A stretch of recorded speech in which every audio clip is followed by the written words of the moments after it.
Priestess Beala Tirin to goddess Lyria spoke. The people, remembering all after war, called for Durek's fate.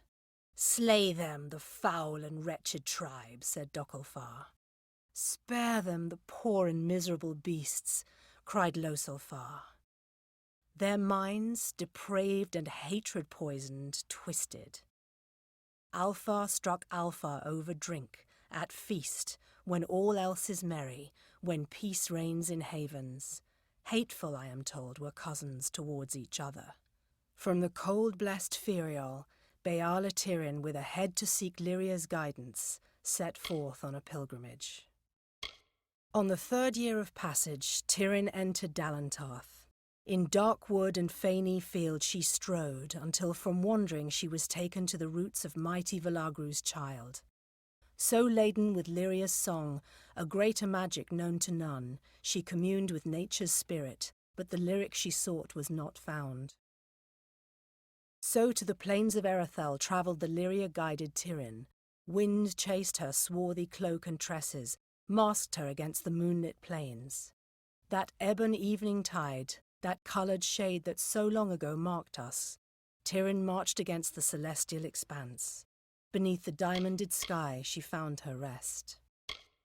Among echoes of golden coasts and silver seas, Lyria drew near. She saw the priestess asleep, reclined on dark earth amidst the cypress trees.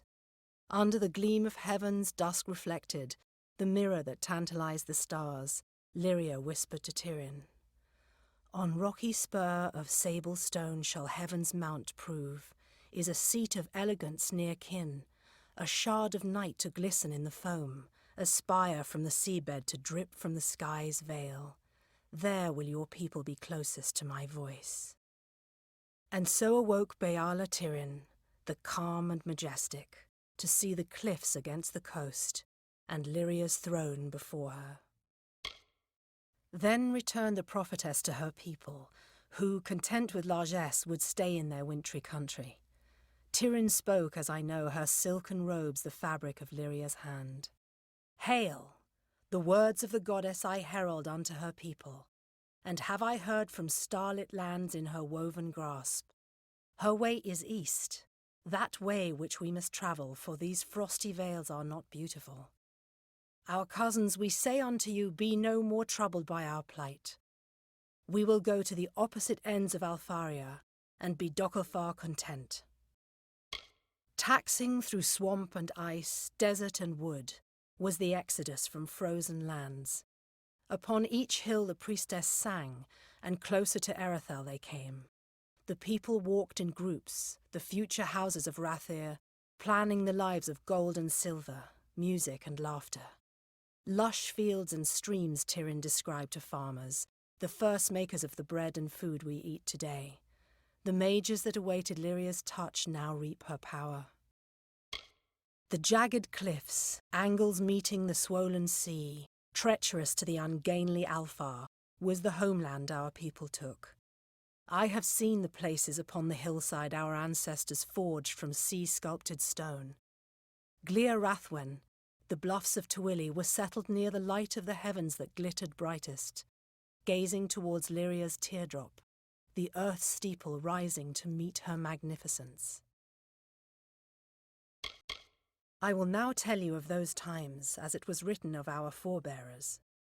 They lived off the bounty of the sea and the grasses and fields, the newly met peoples, beasts and flowers. If I am a liar, there is no truth under Lyria. The temper of our tired family calmed before waves, and hidden among the rocks, the shadowed nooks of beach and shore, a secret to all but our ancestors, the arcane wielded by Lyria's chosen, a sanctified buttress, the grounds on which they practiced her magic arts. A foulness unknown to Tirin's tired pilgrims lumbered in the plains. Laboured grunts trumpeted the call of brutish Jotun, the giant-kin of old, the hammer-wielders. In grievous march they trampled wood and tumbled stone. The fleshy weight of steps crushed the bones of warriors past. Kelleran's legion spread too thin. Beala's prayers went unanswered, and the fear of death came too easily with the heavy step of the hill-dwellers. The walls of Glir Rathwen came crashing to the ocean's turmoil. Our people, despaired and battle-weary, hiding from the ogre's fists, saw Beala Tirin atop the revered spire, dressed in priestly garb and circled by a camp of mages. Wise Tirin called forth the grace of Lyria, her beauteous song, paragon of the ethereal. The people climbed to her side, a summit cloister of spell-woven forces. She smote the Jotun from the hallowed pinnacle, and never again did they return. Rathir, she named the place where sharp rocks break the water's surface. This home for all Dockilfar, the lunar crag of Lyria, founded in the 14th year after the parting. These words are not mine, but ours, and shared to all who would hear, but known to only the true-hearted Alfar. Opposition seeks not the meek, but those who suffer happenstance, and rewards the greater mysteries laid bare beneath her hidden vision. We learn this from Beala Tirin, the wisest, the prophetess of Lyria, the invoker of her magic, and favourite among her children, the mother of the Dockilfar, and the founder of Rathir.